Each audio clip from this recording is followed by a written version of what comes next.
So help me out here. Harry and Meghan, a couple of things.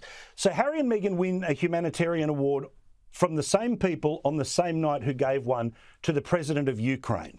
Help me out. Even giving them the benefit of the doubt. How the hell are they the same people worthy of the same award? Well, I mean, we're going from like the sublime to the ridiculous often in this job, I think, and certainly Harry and Meghan in New York last night to receive this award under great fanfare is frankly extraordinary. As you just said, that President Zelensky was also receiving the award, not in person because he's obviously got more important things to do, and Harry and Meghan haven't.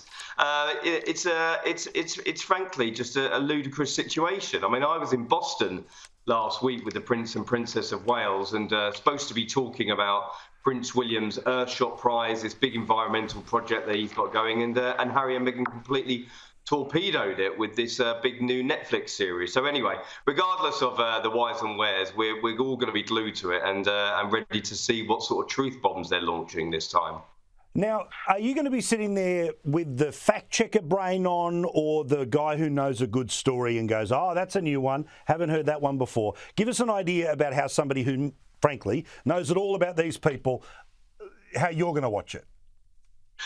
Well, it's definitely double-edged, isn't it? Because, I never stand in the way of a good story, and Harry and Meghan provide plenty of good stories, because whether they're actually sort of slating the royal family or bemoaning their treatment in the press, it's all pretty interesting, and that's why people are interested in them. I think that I was speaking to a lot of people in the States last week, and they've sort of almost turned off of them. So Harry and Meghan really do need to ramp up the ante. I mean, we're all still talking about that Oprah Winfrey interview that they did, and their truth, as it were, that was revealed then. But again, sort of the people in the palace I'm speaking to are pretty primed and ready to defend themselves if needs be. And then if there's any further allegations of mistreatment or racism within the royal family, I definitely think we'll see a robust response. So again, this story will keep on going as long as Harry and Meghan keep talking.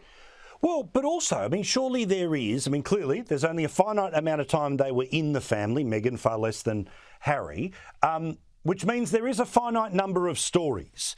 Now, for $100 million, you'd think that you get all the stories. You wouldn't be holding anything back. But okay, if you held a little bit back for the book, rightio.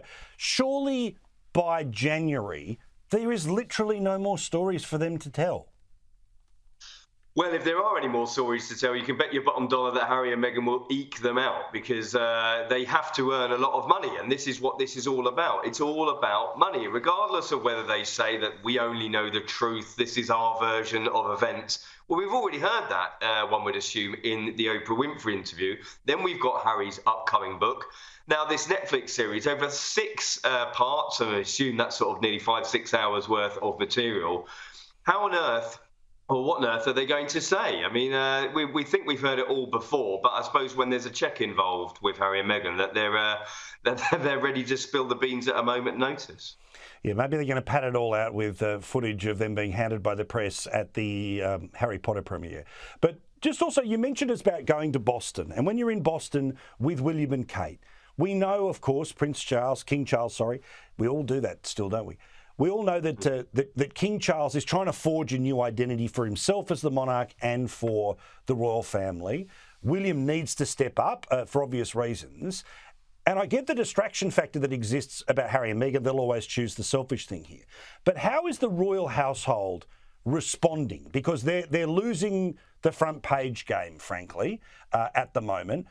And as a person who understands how the palace works, how will they respond? How can they possibly up the ante in the attention-seeking game that obviously the other two are involved in?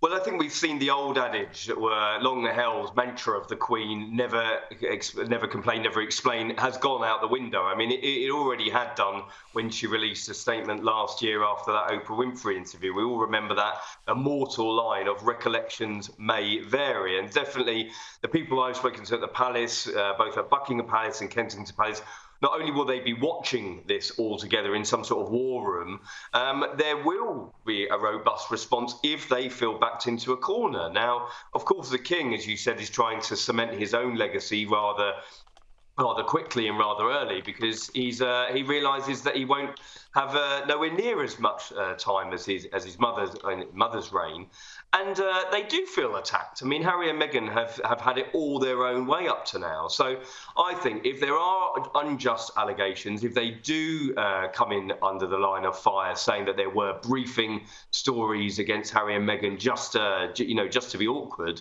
then definitely I think we'll see a response. And again, that only prolongs the pain for both sides, doesn't it? But it keeps us all talking about it. Yeah, bloody oath. All right, last one here. The King has been egged, or an attempted egging, yet again. Now, I get it. Some people don't like him. But why has this happened a couple of times in a year, and why eggs?